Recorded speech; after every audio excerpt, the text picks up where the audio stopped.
U.S. strikes just hammered Iran's IRGC command centers somewhere inside Iran. A military operations room may still be standing. The screens may still glow. The radios may still work. The missile units may still have weapons. But the people inside that room may no longer know who is authorized to give the next order. That is what makes the reported American strikes against Iranian command centers so consequential.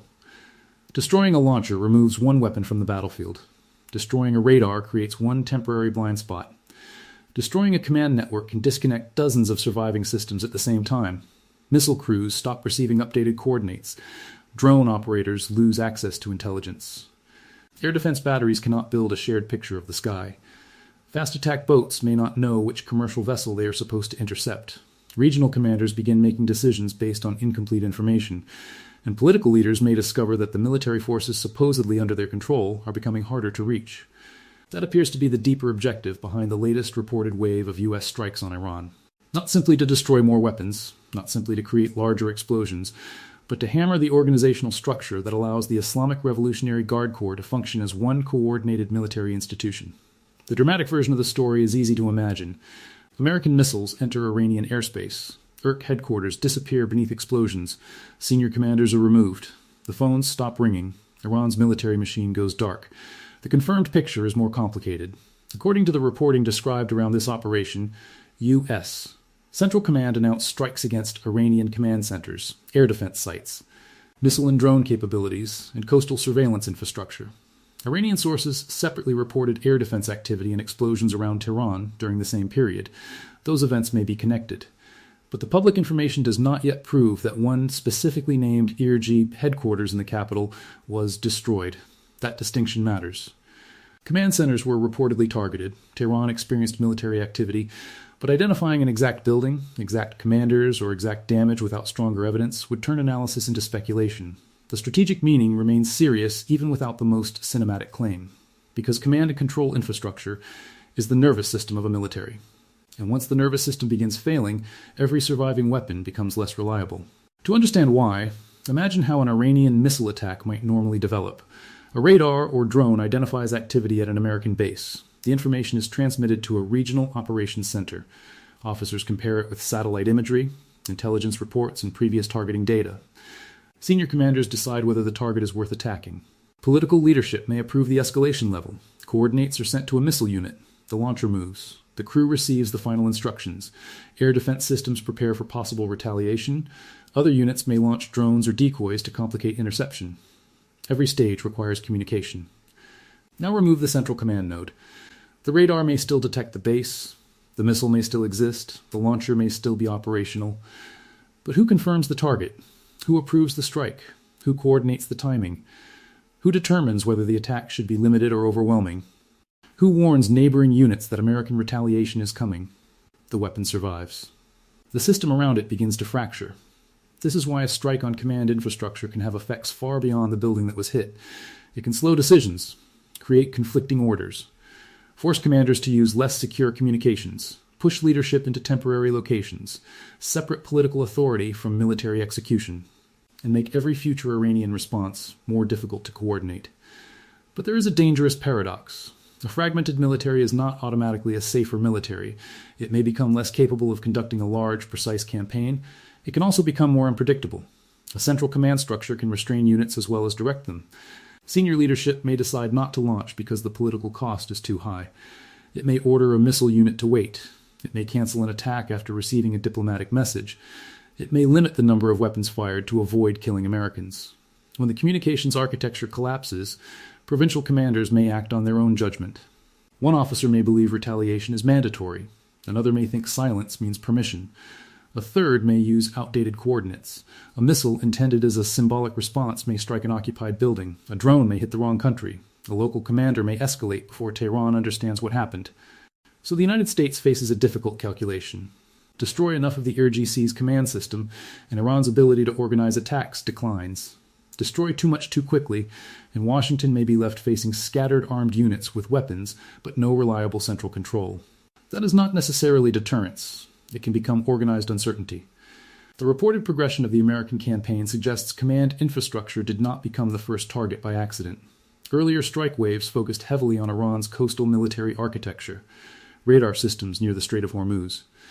Missile storage locations, drone facilities, fast attack boat support sites, air defense batteries, island positions used to monitor shipping. Those attacks weakened the outer layers of Iran's military network. The next phase reportedly moved against communications, surveillance, and command centers. That sequence follows a logical military pattern. First, reduce the defender's ability to see. Then, disrupt its ability to communicate. Then attack the headquarters responsible for organizing the response. A functioning radar network gives Iran warning. A functioning communications network shares that warning. A functioning command center decides what to do with it. Attack all three and the problem becomes much larger than the loss of individual equipment. Iran may still possess radars. But they operate separately. It may still have missile batteries. But they receive slower targeting information. It may still have commanders. But they may be forced to move constantly and communicate through less secure channels. The American objective may be to transform one national military network into dozens of isolated local problems. Modern precision weapons make that strategy possible without requiring bombers to circle directly over central Tehran. Long-range standoff missiles can be launched from aircraft or ships hundreds of miles away. The launching platform may remain outside the densest part of Iran's surviving air defense coverage.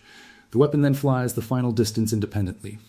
It can approach at low altitude, use terrain to complicate radar detection, follow a programmed route, and strike a specific section of a building, a communications room, a hardened operations center, a satellite uplink, a command post buried beneath an administrative complex. The B-1B Lancer is one platform often discussed in connection with this kind of long-range strike architecture. It can carry a large number of standoff weapons and release them without flying directly over the target. The F-35 can contribute intelligence, identify active radar systems, and share targeting information. Electronic warfare aircraft can interfere with Iranian sensors. Naval vessels can launch cruise missiles from another direction. The result is not one aircraft approaching one target. It is a layered attack that forces Iran to defend against threats arriving through different routes and at different altitudes. However, the exact aircraft and missiles used in any particular reported strike should not be treated as confirmed unless officially identified. CENTCOM statements often name target categories without revealing every platform or weapon. That secrecy protects future operations. It also means observers must separate capability from proof. The United States possesses the ability to strike deep command infrastructure. That does not automatically establish which aircraft flew on one specific night. What the reports do suggest is that the campaign has moved farther into Iran's military interior. That represents a psychological shift for people inside the country. Coastal strikes can feel distant to residents of Tehran. Missile sites near the Persian Gulf may appear connected to a separate maritime conflict. Explosions in the capital change that perception. The war is no longer something happening around islands, oil tankers, and southern naval bases. It has reached the political and military center. Even air defense activation can create that effect without proving a direct impact inside the city. Sirens, interceptor launches, explosions in the distance, aircraft warnings, communication outages, rumors spreading through social media. The population does not need an official target list to understand that the security environment has changed. That pressure reaches military leadership as well. Commanders who once worked in permanent facilities may relocate. Meetings become shorter. Phones are changed. Staff members are divided among several locations. Vehicles move at unusual hours. Electronic emissions are reduced. Orders take longer to authenticate. Every protective measure creates friction. And friction is precisely what repeated command center strikes are designed to produce. The same campaign appears to be applying economic pressure alongside military pressure. Karg Island remains central to Iran's oil export system. The island and surrounding routes are vital because oil revenue helps finance the Iranian state, the IRGC, weapons procurement, and regional partners. The competitor account describes American forces disabling a tanker attempting to reach the area after warnings were ignored. The precise details require independent confirmation, but the concept reveals how economic warfare and military action can reinforce each other. Destroying a command center makes it harder for the IRGC to coordinate. Preventing tankers from loading Iranian oil makes it harder to pay for reconstruction. One pressure attacks the organization, the other attacks the revenue sustaining it. A tanker does not need to be sunk for the message to spread. A precise strike against propulsion or another critical system can leave the vessel disabled while reducing the risk of killing the crew or causing a major oil spill. The ship stops moving. Its owner faces repair costs. Its cargo is delayed. The insurer reassesses the risk. Other captains reconsider whether approaching the terminal is worth it. One engagement can influence the decisions of an entire shipping industry. That is how a blockade becomes more than a statement. It becomes a calculation every commercial operator must make. Will the ship be allowed through? Will the crew agree to sail? Will insurance remain valid? Will the cargo arrive? How much profit survives if the vessel is damaged or delayed?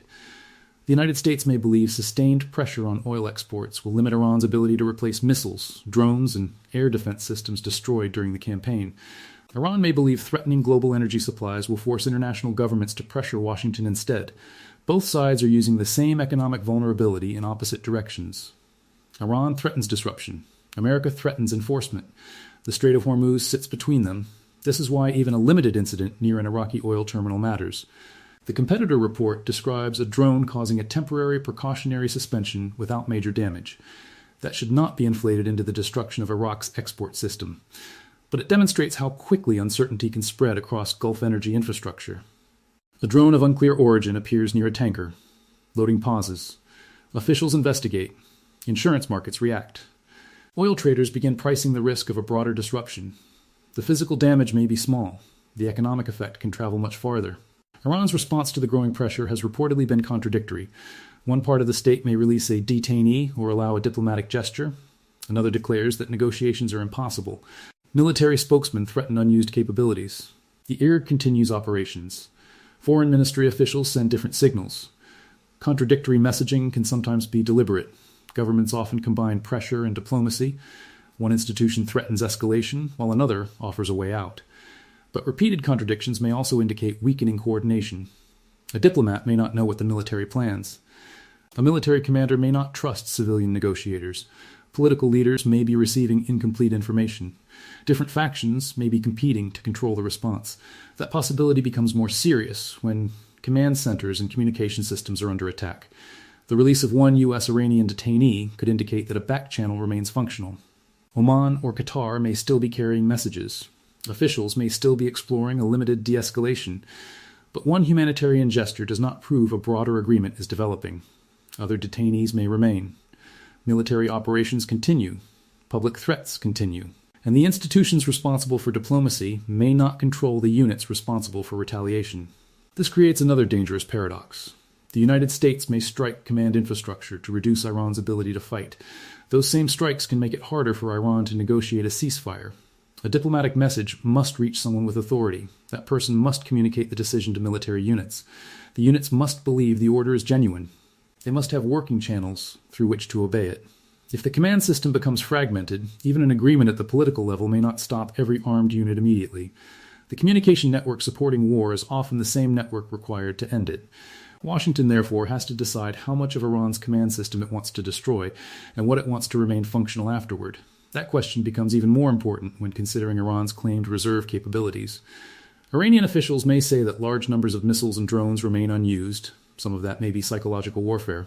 Governments rarely admit weakness during conflict, but Iran likely retains mobile launchers and weapons hidden across its interior. Mobile systems are more difficult to find than fixed coastal batteries. They can move between prepared locations, hide inside tunnels, use civilian road networks, limit electronic emissions, and appear only briefly before launch. A surviving missile force without reliable central command is dangerous in a different way from a fully coordinated force. It may struggle to launch a complex national campaign, but individual units may still hit American bases, regional cities, or energy infrastructure. The United States may destroy the architecture required for a massive coordinated attack while increasing the possibility of smaller, less predictable launches. American commanders must prepare for both. Regional bases remain vulnerable.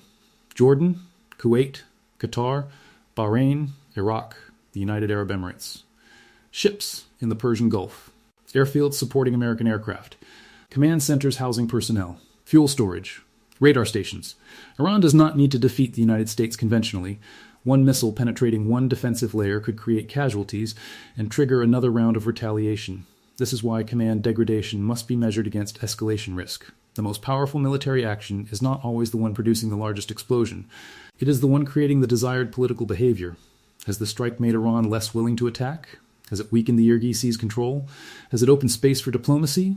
Or has it convinced surviving commanders that they must retaliate before their remaining capability disappears? Those answers may take days or weeks to emerge. The possibility of deeper strikes against hardened Iranian facilities adds another layer. The B-2 Spirit and the Jibu-57 massive ordnance penetrator remain central to discussions about deeply buried targets. The B-2 can fly long distances from the continental United States. Its low observable design reduces the chance of reliable radar tracking. The GBU-57 is designed to penetrate Earth, rock and reinforced concrete before detonating. Together they provide the United States with a unique capability against protected underground facilities.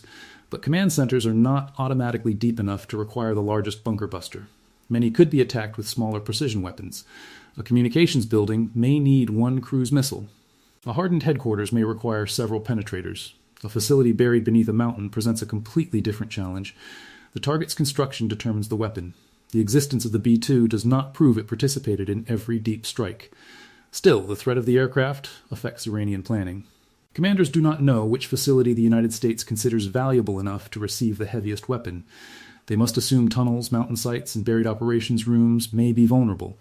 That uncertainty forces dispersion, and dispersion weakens coordination. The broader American strategy may therefore be working across several layers at once.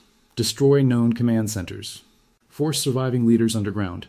Make underground locations feel vulnerable. Attack communications. Disrupt oil revenue. Interdict shipping. Keep air defenses under pressure. And convince IRGC personnel that the institution protecting them is losing control of the battlefield. But the strategy faces political limits inside the United States.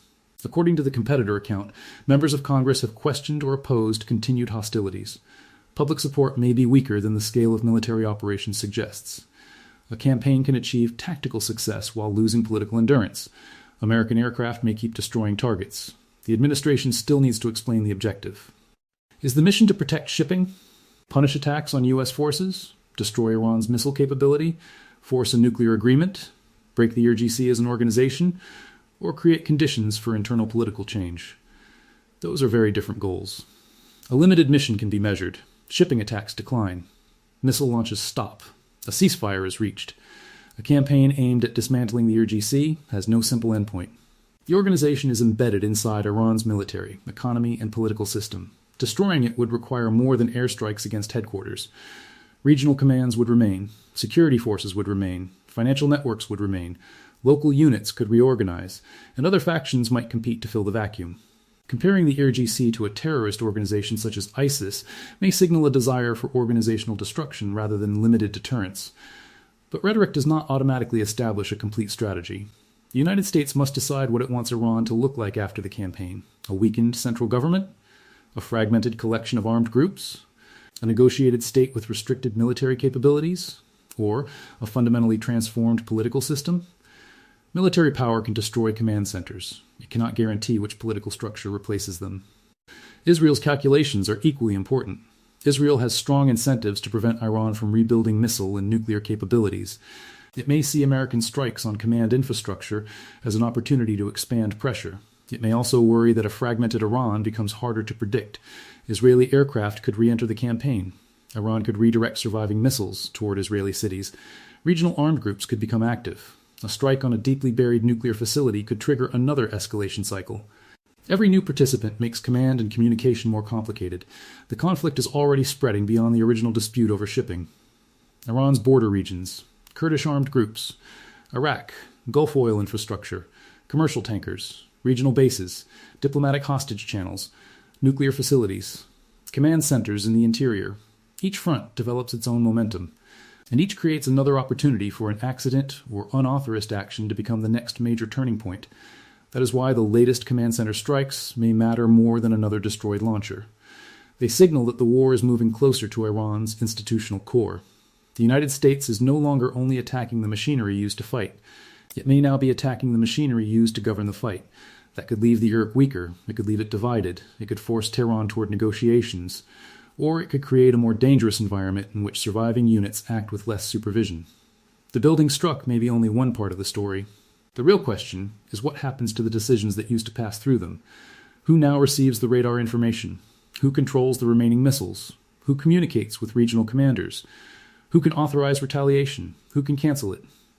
And who can accept a ceasefire on behalf of forces that may no longer be operating through one reliable chain of command? America may have hammered Iran's IRGC command centers, but destroying the center does not automatically destroy everything connected to it. Sometimes it leaves the remaining parts confused. Sometimes it leaves them paralyzed. And sometimes it leaves them acting independently. That is what the world must watch next. Not only the explosions, the launch tempo, the contradictory statements, the movement of mobile missile units, the activity around regional American bases, the condition of Iranian communications, the messages passing through Oman and Qatar, and whether Tehran's political leaders can still control what their military does next. Because the success of this operation will not be measured by the number of headquarters reduced to rubble. It will be measured by whether the strikes prevent the next Iranian attack or make that attack more unpredictable than before. Comment below with your assessment. Did the United States just break the IRGC's ability to coordinate this war? Or did it create a fragmented Iranian military that may be even harder to deter? Subscribe for more military analysis. Iran conflict updates and geopolitical breakdowns that separate confirmed developments from wartime claims. Because the most dangerous moment may not be when an enemy command center is functioning,